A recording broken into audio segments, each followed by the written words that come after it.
boa tarde a todo mundo, aqueles com quem eu ainda não falei, vocês me escutam bem? Dá só um ok, Yolanda. Perfeito, Cris. Obrigada. Cris, eu só vou, antes de você começar rapidinho, eu só queria pedir para todo mundo não esquecer de deixar o microfone desligado e, se for possível, também a câmera, porque a gente facilita facilita a tecnologia. Tá ok. Obrigada, Cris. Nada, obrigada a você, Yolanda. Mais uma vez, muito boa tarde a todos. Eu agradeço imensamente a oportunidade de estar aqui mais uma vez, compartilhando o resultado dos meus estudos com vocês. Realmente é uma oportunidade ímpar, somos nós quem mais aprendemos nessas ocasiões. E hoje me foi solicitado que eu dividisse com vocês o que eu consegui pesquisar acerca da passagem da mulher adúltera, né? O encontro de Jesus com a mulher adúltera. E assim, eu vou começar explicando que essa passagem evangélica só está contada, só está noticiada no Evangelho de João. Então, para a gente começar a entender essa passagem da mulher adúltera, eu gostaria de primeiro conversar com vocês sobre o Evangelho de João. Quem é esse João? Primeira coisa que a gente precisa fazer é estabelecer isso, porque existe muita confusão entre o nosso João de hoje, que é o João evangelista, o João que escreveu o Evangelho, e o João Batista, que é o patrono do nosso querido SEACE, que foi aquele que antecedeu Jesus na sua vinda à Terra, que foi responsável por batizar Jesus nas águas do Rio Jordão. Dizem que ele era uma reencarnação do profeta Elias.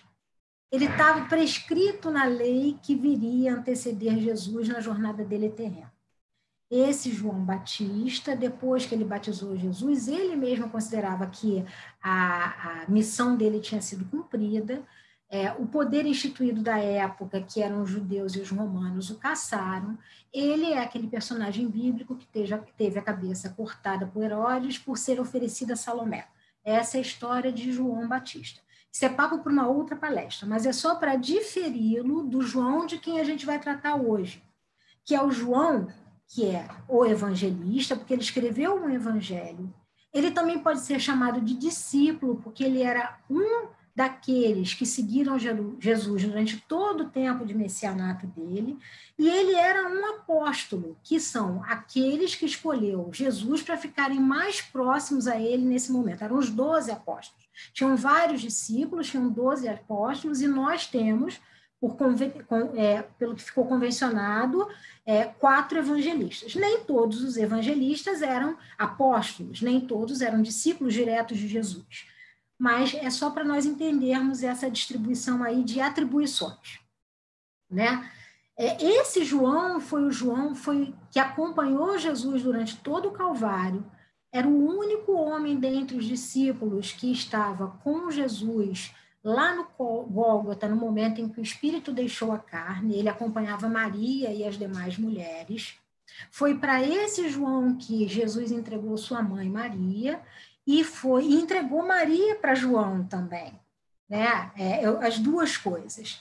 E depois da ressurreição de Cristo, depois que o Espírito dele ascendeu em Pentecostes, João foi espalhar a Boa Nova e ele acabou se estabelecendo em Éfeso, e depois que ele se estabeleceu em Éfeso, cumprindo o que ele tinha prometido, ele foi buscar Maria e perguntou se ela queria morar com ele. E foi lá que Maria ficou até o final dos dias dela. Essa é a história de João. Quando é que foi escrito esse Evangelho de João? Primeiro, a gente precisa dizer quando os outros evangelhos foram escritos, né? Os historiadores dizem que os evangelhos de Mateus, de Marcos e de Lucas foram escritos, publicados por volta de 50, 70 depois de Cristo. Os evangelhos de Mateus, Marcos e Lucas, eles são conhecidos como evangelhos sinóticos, justamente porque eles são escritos a partir do mesmo ponto de vista, a partir da mesma ótica. São evangelhos que têm uma estrutura mais simples, que relatam, quase todos relatam as mesmas histórias, né? Cada um deles é dirigido para um público diferente, mas eles são evangelhos que são contemporâneos, certo? O Evangelho de João, talvez até por isso mesmo, João foi dos discípulos e dos apóstolos o que mais sobreviveu e o único que não morreu por martírio, né? E esse Evangelho de João deve ter sido publicado lá por volta de 85, 100 depois de Cristo. Então, o que a gente vai perceber nesse Evangelho? A gente vai perceber que ele traz muitos fatos. 80% dos fatos que são narrados no Evangelho de João não são narrados nos outros, inclusive esse episódio da mulher adúltera. Então, assim, João tem um texto mais trabalhado. Alguns chamam João de poeta porque ele escolhe termos para utilizar no seu evangelho que às vezes tem 3, 4, 5 significados diferentes. João quer fazer com que nós reflitamos quando nós paramos para ler o que ele escreve. É ele, o célebre autor daquela primeira frase, que Jesus era o verbo divino. O que era o verbo divino? Jesus era o evangelho encarnado. E é assim que ele introduz um Jesus diferente na história, porque Mateus, Marcos e Lucas falam muito de Jesus, o homem. Nós vamos ver nesses evangelhos que se cuida um pouco da infância do Cristo, das relações dele com a sua mãe, com as outras pessoas, de períodos que precederam o messianato. O Evangelho de João não. O Evangelho de João quase todo é do ministério de Jesus. João é o evangelista que nos vai trazer o Jesus crístico. O Jesus, Cristo significa em grego o Messias. O Jesus já como responsável pelo contato de Deus com os homens. Isso era muito importante também na época, porque os seguidores do Cristo estavam sofrendo perseguições políticas. Então, você atribuir a Deus, a Jesus, essa qualidade divina, era muito importante, até de certa forma, para proteger os seguidores do Cristo, que até então nem eram chamados de cristãos, né? É João que vai trazer as famosas frases do eu sou o pão da vida, eu sou a luz do mundo, eu sou o caminho, a verdade e a vida. É essa dimensão diferenciada que que João atribui para Jesus.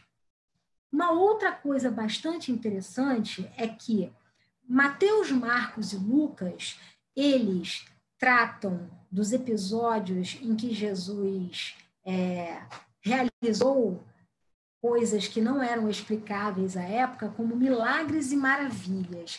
Eles queriam que Jesus operasse maravilhas. João, em todo o evangelho dele, chama essas atividades de Jesus de sinais. Essa consideração de João é muito próxima do que Kardec veio nos explicar na Gênese.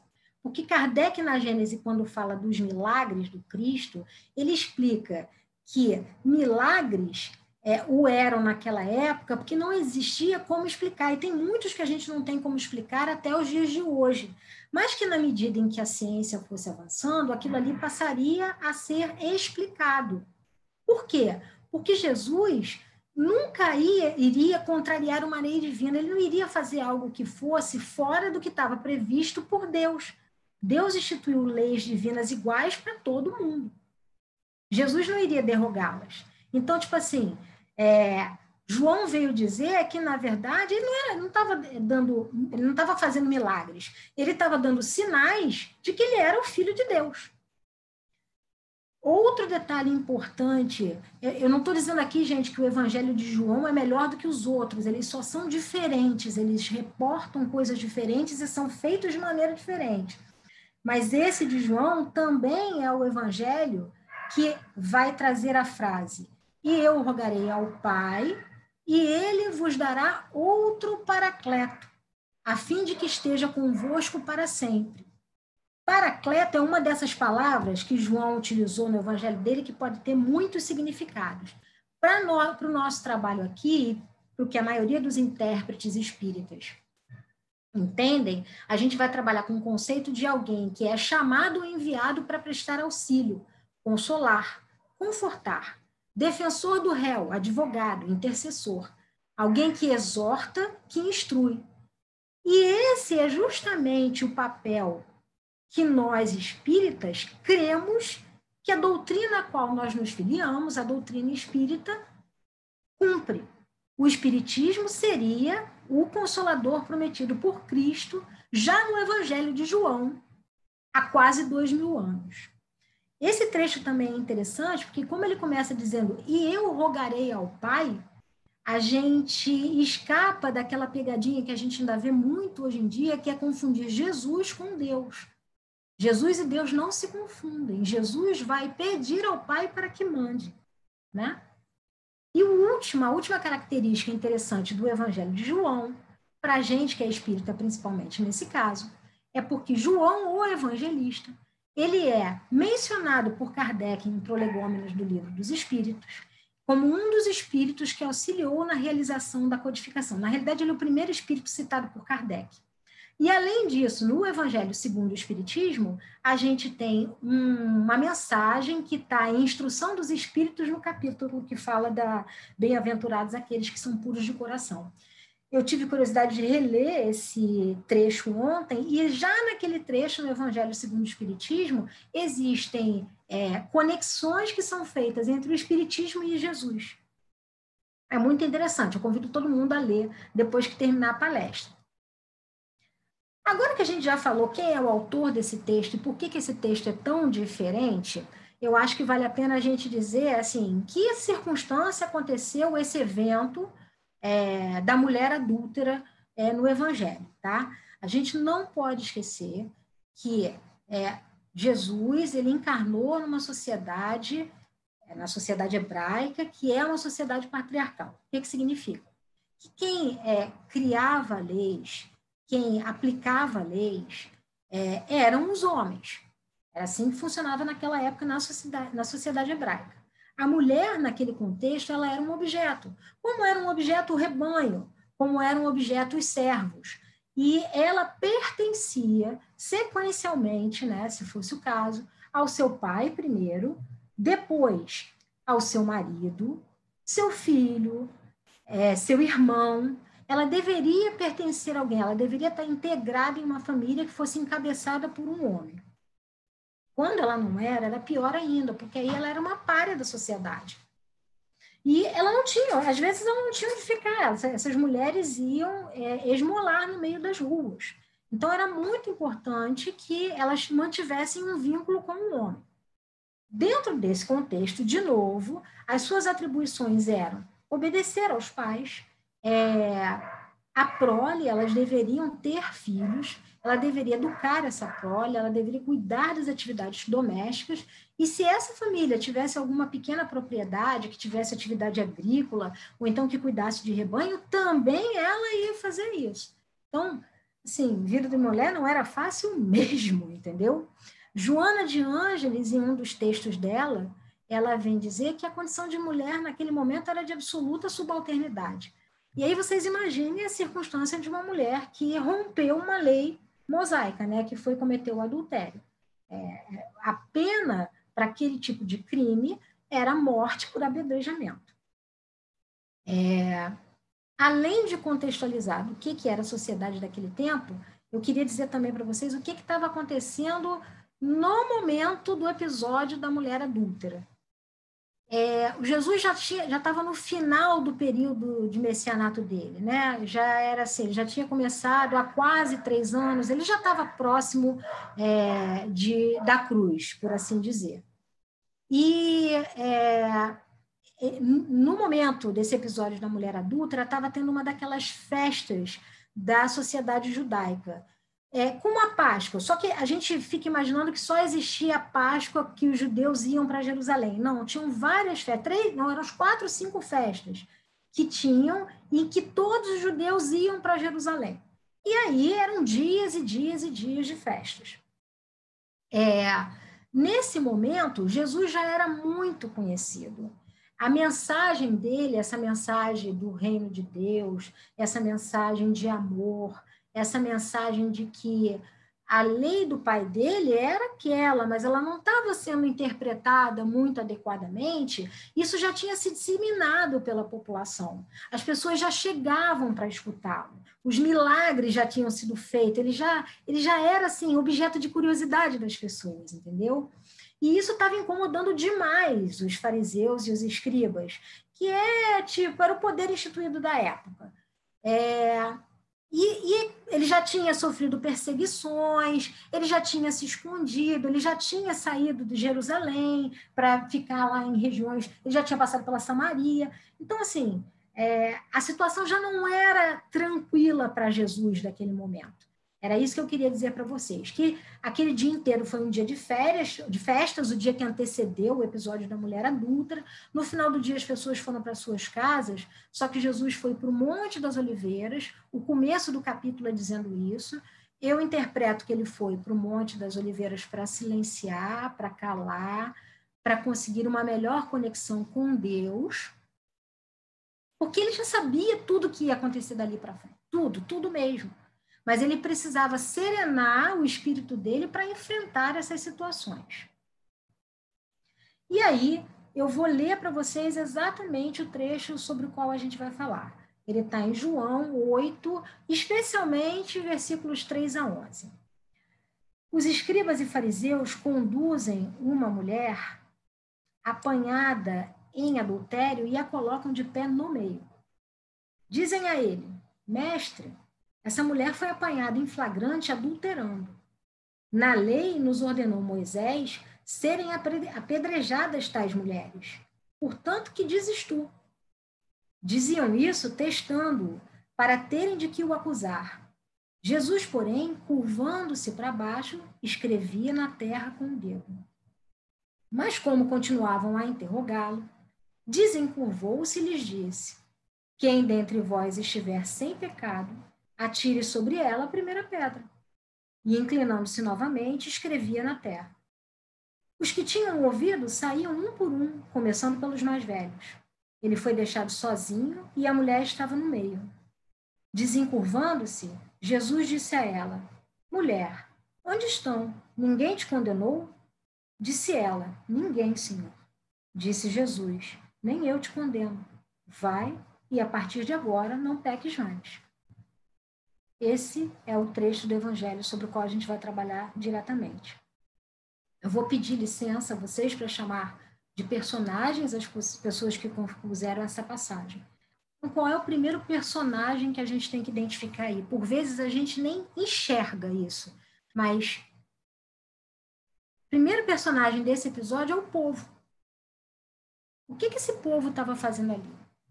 Primeiro, como é que ele se comporta? Ele se comporta como manada. O que se espera ali é que o comportamento de um seja o comportamento de todos, que se reproduza sem pensar. Na realidade, esse povo é objeto de disputa de poder.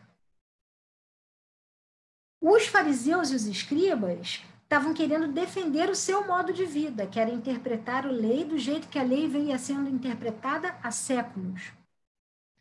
E do outro lado, você tinha Jesus com a nova proposta dele, de um evangelho de amor, de um evangelho onde Deus não amedrontasse as pessoas, de um Deus acolhedor.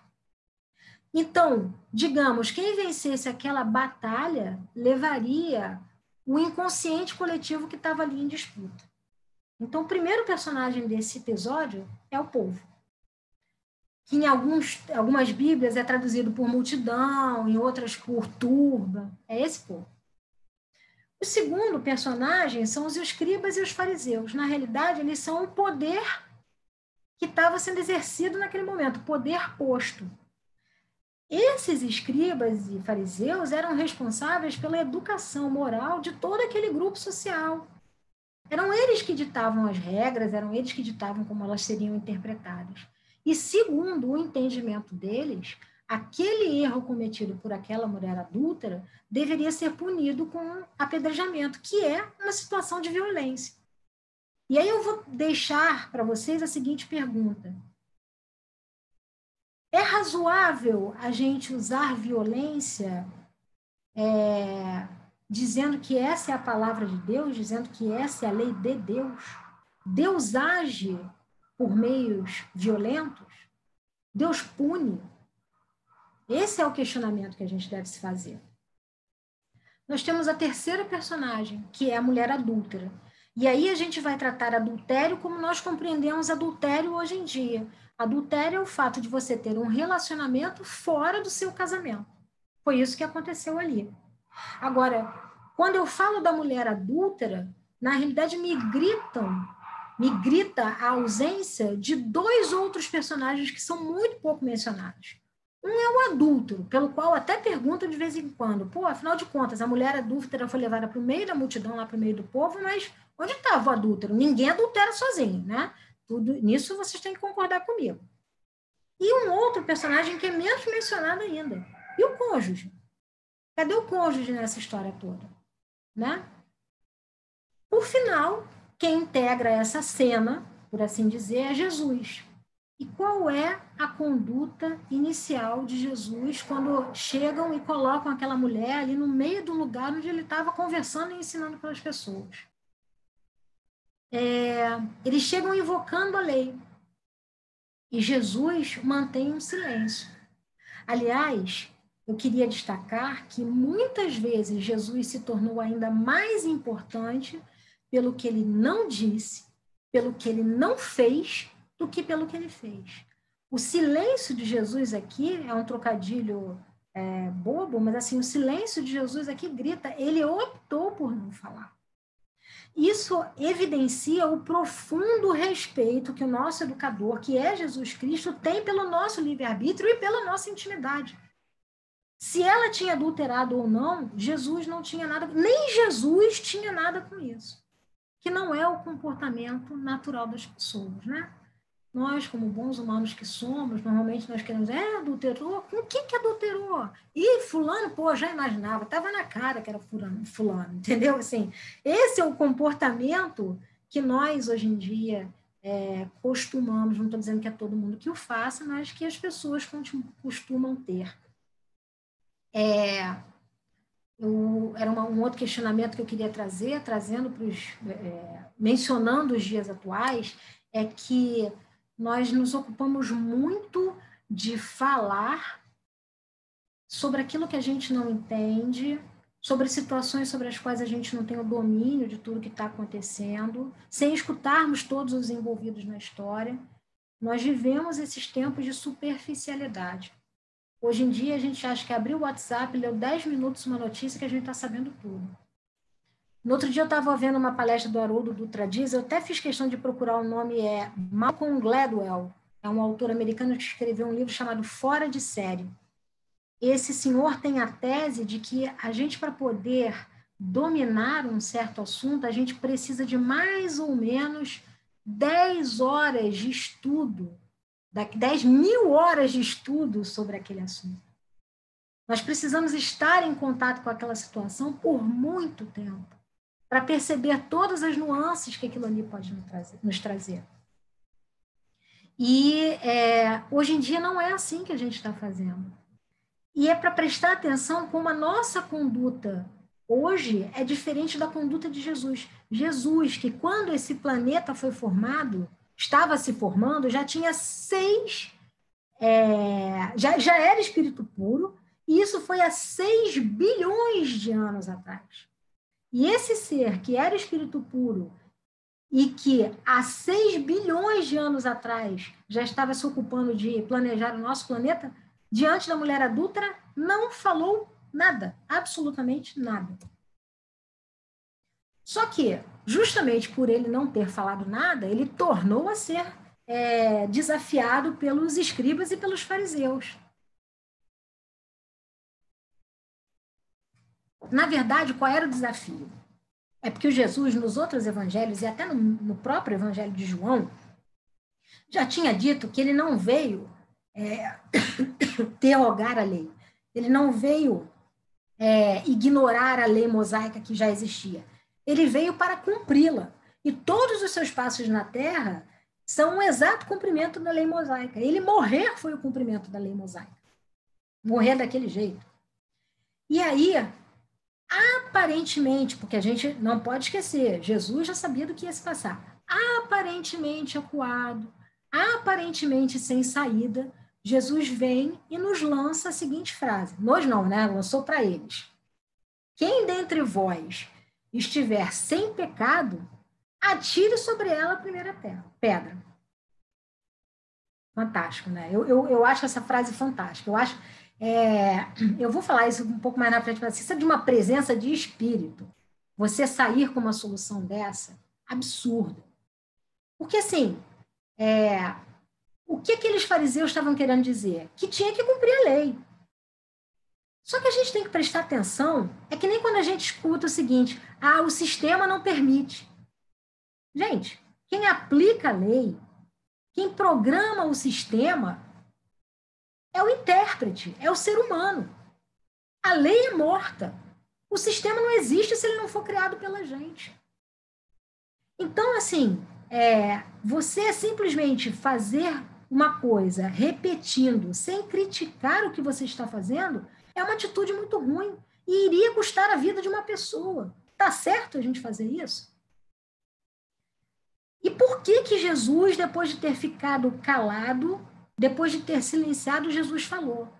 Porque ali quem estava sendo desafiado não era Jesus, o homem. Ali quem estava sendo desafiado era Jesus, o Cristo. Era a própria mensagem de amor de Deus. Era a moral do Cristo. O drama dessa história toda, o grande problema é como é que esse Cristo ia conjugar o evangelho de amor que ele estava divulgando com a lei mosaica que mandava matar. Como é que ele vai fazer para não censurar o delito que aquela mulher efetivamente cometeu, e aí ele teria que matá-la, mas ele também não queria declará-la inocente porque ela tinha responsabilidade pelos atos dela. Essa que era a questão.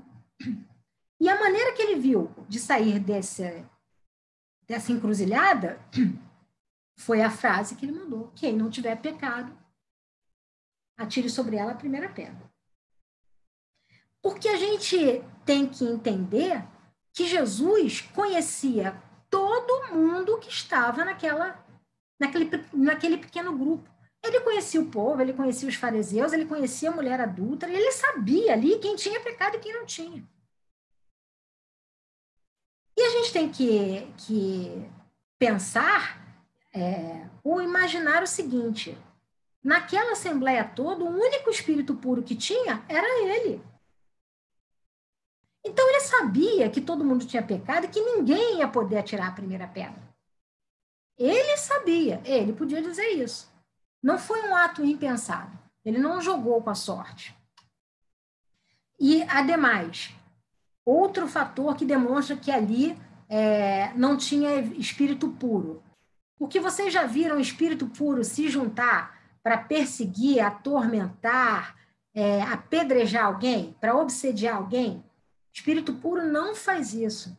Espírito puro, quando percebe que ele está diante de um espírito inferior que errou, espírito puro acolhe para educar, cuida para educar, cuida para regenerar. E aí, um outro trecho interessante e muito trabalhado dessa parte do Evangelho é justamente o que fala sobre o que Jesus escrevia na Terra, né? Eu fui me socorrer do Emmanuel. O Emmanuel tem vários textos sobre a passagem da mulher adúltera, mas eu escolhi esse especialmente para não ficar muito pesado, e achei ele de uma delicadeza, de uma harmonia e muito interessante para a gente, para o nosso dia a dia, né? O nome do texto é Como Falas, Como Escreves, está no livro Nós. Importa considerar, no entanto, que o Mestre Divino escreveu na Terra. nunca encontraste o simbolismo profundo desse gesto de Cristo? A Terra é o grande livro que o Senhor nos deu aos serviços de formação espiritual.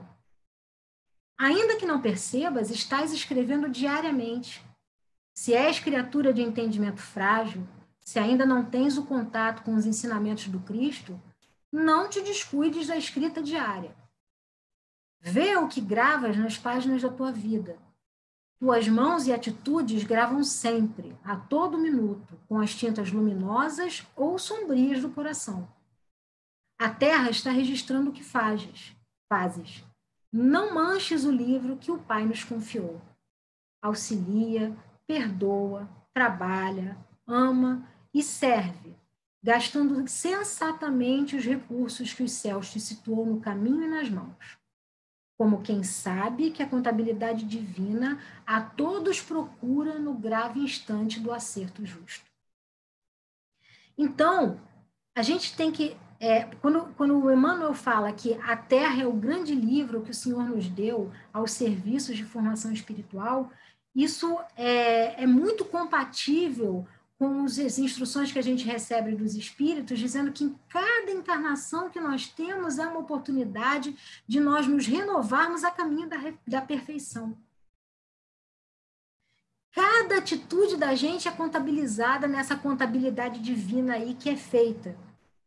E que depois a gente tem que dar conta dela. Vocês vejam que Emmanuel em momento nenhum se preocupa em relação ao que Jesus está escrevendo. Dizem alguns historiadores que Jesus escrevia os pecados daquele povo lá. Em momento nenhum, Emmanuel se preocupa com a língua em que Jesus está escrevendo. Ele se preocupa com o gesto espiritual de Jesus escrever na terra. Ele se preocupa com como Jesus demonstra o silêncio dele e como ele está escrevendo o evangelho dele na terra. E aí essa história de em que língua Jesus estava falando, vejam, Jesus tinha que escrever ali numa língua em que fosse entendida em Jerusalém daqueles anos 30, que fosse entendida no Rio de Janeiro de 2021, que seja entendida em Júpiter em qualquer momento. Qual a importância da língua? Nenhuma. Vocês sabem qual era a língua de Deus? A língua de Deus era Jesus, de novo. Jesus é o Verbo. Jesus é o Evangelho encarnado. O que isso significa? Os exemplos estão ali. A gente não tem nem que fazer o que os evangelistas escreveram, a gente tem que fazer o que Jesus exemplificou. De novo, pergunta 625 do Livro dos Espíritos. Não vou lê-la de novo. Quem tiver curiosidade, leia a pergunta 625 do Livro dos Espíritos. E aí, depois que Jesus falou isso, tem um outro trecho que fala: os que tinham ouvido saíam um por um, começando pelos mais velhos. A interpretação sobre isso é breve. Eu queria falar sobre isso porque é aqui nesse momento que a gente tem que prestar atenção que o povo e multidão, naquele momento que Jesus Cristo falou, quem não tiver pecados que atire a primeira pedra, aquilo serviu como um estalo, aquilo serviu como assim, caiu o transe. Aquele povo deixa de ser povo, deixa de ser rebanho, e eles readquirem a sua individualidade. E aí eles passam a pensar em si, eles passam a examinar a sua consciência interna, e quando eles examinam a consciência interna, eles têm pecados. Como é que eles vão tacar a pedra? E todo mundo vai devagarzinho indo embora. E por que ele menciona as pessoas mais velhas? Porque são as pessoas que já tiveram oportunidade de ter mais experiência, mais pecados, mais remorsos. E aí elas vão saindo. Lembrar também que na sociedade hebraica, as pessoas com idade, que eram chamados de anciãos, eram muito respeitados. Então, se os mais velhos saíram, o que os mais novos vão fazer ali? Não tinha autoridade moral também para isso, entendeu? E aí vem a passagem em que se pergunta: Jesus para a mulher adúltera nesse momento. mulher, onde estão? Ninguém te condenou? Nesse momento, é Jesus e a mulher. É o educador e a educanda. O mestre e a aluna. Mas a lição é uma lição de amor, não é uma lição de violência. Por que todo mundo foi embora? Por que o povo se retirou? Porque eles não tinham autoridade moral para poder apedrejar aquela mulher. Também eles cometiam pecados, erros, adultério e outros. Quem teria legitimidade ali para apedrejá-la? Quem não tivesse cometido pecados. Quem era o único ali que que não tinha cometido pecados e que tinha domínio de todos os fatos, tinha conhecimento de tudo que estava se passando? Jesus. Jesus apedrejou? Não. Por que Jesus não apedrejou? Porque Jesus não acreditava que ele fosse regenerar aquele espírito com violência. Jesus acreditava que poderia regenerá-la através da educação. E ele diz para ela: vai e não peques mais. Vai e a partir de agora não peques mais. Pecar é se desviar do alvo. Pecar é se desviar das leis divinas. O que é importante aqui para a mulher adúltera? O importante para ela é ela compreender que ela errou, que ela não deveria ter feito aquilo, por uma série de compromissos que ela já tinha adquirido em outros momentos, ou na espiritualidade ou na sua situação terrena. Mas ela tem que perceber que errou e perceber que ela está diante de uma oportunidade de regeneração. E o que é a regeneração? É voltar à condição anterior, é se realinhar às leis divinas. É isso que ela precisa fazer. Aí o mais interessante dessa história toda, né? Mais não, tem muita coisa interessante, mas nas pesquisas que eu fiz, eu descobri 2 textos de um espírito baiano, de uma professora baiana chamada Amélia Rodrigues, que normalmente fala sobre trechos do Evangelho, e é psicografada por Divaldo. No livro Trigo de Deus, no texto A Consciência de Culpa, a Amélia Rodrigues vai contar para a gente o que aconteceu com o adúltero, aquele de que ninguém sabe, ninguém viu, né? Esse adúltero, no dia do acontecimento lá com a mulher adúltera na praça pública, esse adúltero meio que se escondeu, meio que se resguardou, estava preocupado com o que tinha acontecido. Mas muito em breve, vendo que não tinha dado nenhum problema para ele, vendo que ele não tinha sido alcançado, ele voltou às práticas dele anteriores. Ele voltou a seduzir jovens esposas, ele voltou a seduzir moças, e ele era considerado um herói pelos amigos dele, por aquele ambiente no qual ele vivia. Só que após alguns anos, eu acho que o texto fala em 10 anos, só que após 10 anos, esse homem desenvolveu sífilis e foi confundido com hanseníase, o que justificou a expulsão dele do centrinho ali de Jerusalém. E quando ele foi expulso, ele foi parar na Casa do Caminho. Na Casa do Caminho, ele foi recebido por Simão Pedro. Simão Pedro foi curar as chagas físicas dele, alimentou, e nesse meio tempo, ele ia falando de Jesus. Nessa ocasião, o adúltero falou para ele que já tinha tido a oportunidade de encontrar com Jesus, mas que não tinha dado ouvidos para Jesus na época em que eles se encontraram. E ele pergunta o que ele poderia fazer para compensar essa culpa imensa que ele carregava por conta disso. E Pedro recomenda que ele comece a pregar a palavra de Cristo. Então, ele vai se tornar uma das pessoas que atuava na Casa do Caminho. Ele vai espalhar a boa nova. Essa é a história do adúltero a qual eu tive acesso. Num outro livro da Amélia Rodrigues, chamada Pelos Caminhos de Jesus, no texto Encontro de Reparação, aí a gente vai ter o desenlace da história da adúltera e do cônjuge, que nunca nem foi mencionado na história, né? Conta a Amélia Rodrigues que naquela mesma noite daquele episódio em praça pública, a mulher adúltera foi se encontrar com Jesus na casa onde ele estava hospedado. E, a despeito dos próprios discípulos terem dito para ele não atendê-la, ele resolveu atender a mulher adúltera.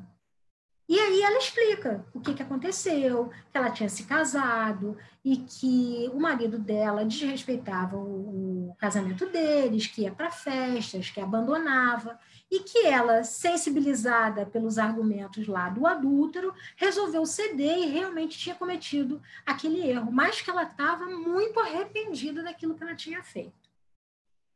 Essa é a história que ela conta. Aí, uma coisa que eu gostaria de identificar aqui é que o que ela explica, o que ela fala, é uma justificativa.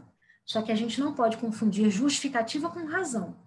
Razão é justamente aquilo que nos difere dos nossos irmãos que ainda estão no reino animal. Então, ela realmente não deveria ter feito aquilo, mas ela tinha uma justificativa. A outra questão dela...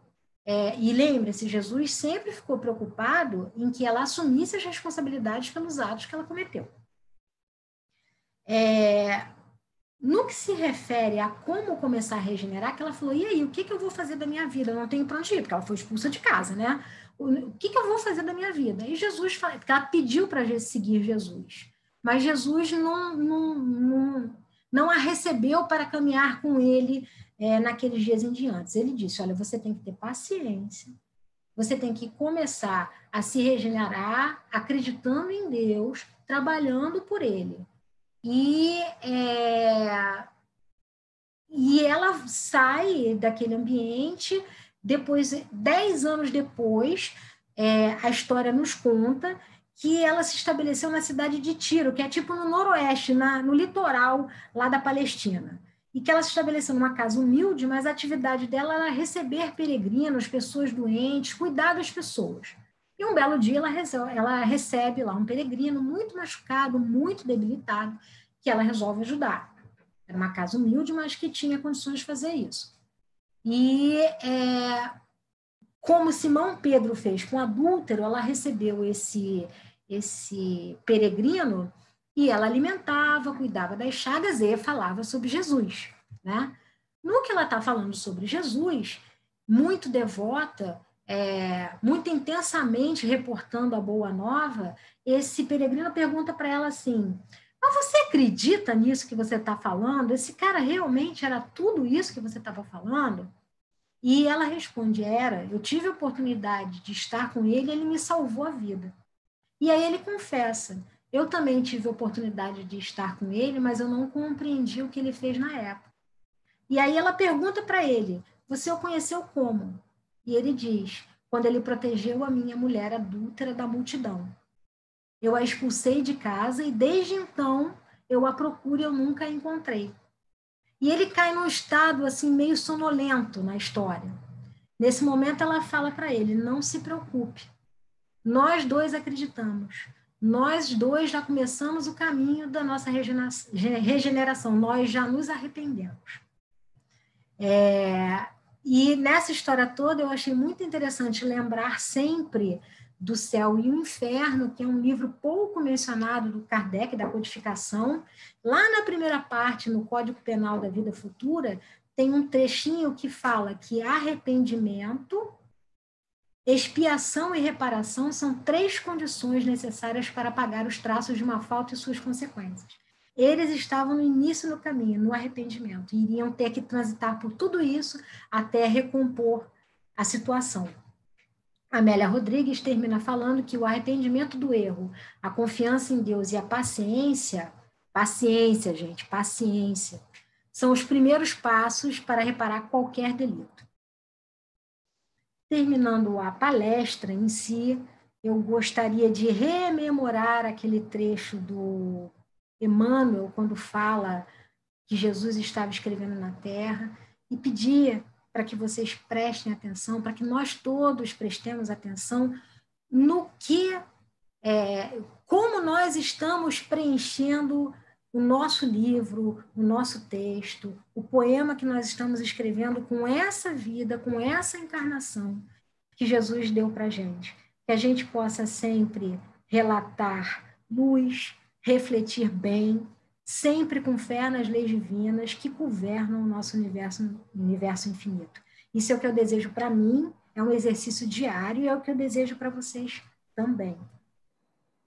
E como eu fui convidada para falar no contexto de uma homenagem ao mês das mulheres, né? No dia 8 foi o Dia Internacional da Mulher, eu gostaria de aqui, sempre relembrando o que o nosso codificador nos ensinou no Livro dos Espíritos, que espíritos não têm sexo, que nós encarnamos em corpos femininos ou corpos masculinos para termos experiências que esses corpos possam nos dar.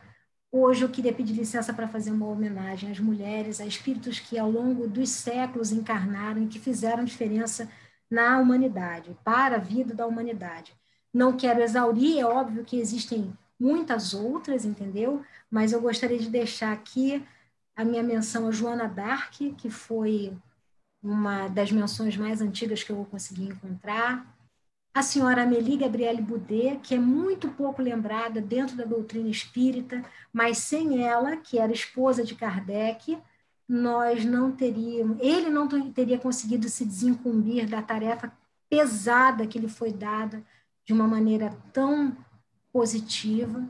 A lembrança da Madre Joana Angélica de Jesus, que é a encarnação brasileira de Joana de Ângeles. Anita Garibaldi, que foi uma lutadora em 2 mundos. Marie Curie, que foi o primeiro ser humano, porque assim, não foi a primeira mulher, não. Entre homens e mulheres, ela foi a primeira a receber 2 prêmios Nobel. A querida Madre Teresa de Calcutá, que invoca sempre memórias doces na gente. Escutei pelo canal de fofocas espíritas essa semana que Madre Teresa seria uma reencarnação de Maria de Magdala. A nossa querida Ivone do Amaral Pereira, que eu não sei se as pessoas têm conhecimento, mas que só foi publicada porque Chico Xavier deu uma força para que ela fosse publicada, porque ninguém queria publicar relatos de uma mulher. Então, isso é muito recente. Dona Ivone é do século passado, da segunda metade do século passado. Rosa Parks, que foi fundamental na luta pelos direitos civis americanos. Maria da Penha, que, felizmente, vamos dizer assim, veio batizar uma lei que hoje em dia existe no Brasil justamente para proteger a mulher de violência física, psicológica, moral, que venha a sofrer por parte de homens. A Marielle Franco, cuja vida foi ceifada faz hoje 3 anos e defendia direitos de mulheres, negras, pessoas faveladas e de grupo LGBTQ. A Malala, que sofreu um atentado terrorista simplesmente porque queria estudar. Assim, o pecado dessa menina era querer estudar, né? E o que ela sofreu por conta disso e o que ela se tornou depois do sofrimento dela. Hoje em dia, ela corre o mundo defendendo o direito das meninas estudarem, que a gente acha que a situação do mundo é a situação do Ocidente. Não é, gente. O Oriente ainda é muito limitado em relação a essas coisas, são circunstâncias, são mundos diferentes. E, assim, a ousada Greta Thunberg, que é sueca, essa menina é, para mim, um exemplo já daqueles espíritos que encarnam para ajudar a nossa regeneração. Essa menina é de uma ousadia, ela cobra os nossos governantes para que eles tomem atitudes resguardando esse planeta para as novas gerações. Ela é fantástica. E, não menos importante, eu estou citando por último justamente pela emoção que ela sempre invoca, Maria de Nazaré, que por Jesus Cristo, em A Boa Nova, foi dito que é a mais importante das mulheres que já encarnou nesse planeta. A beleza das lições e das atitudes que esse espírito nos trouxe são inenarráveis. Eu acho que tudo que se relata dela é pouco, assim como tudo que se relata do filho dela é pouco. Eu desejo uma tarde de muita paz para todo mundo. Obrigada, gente.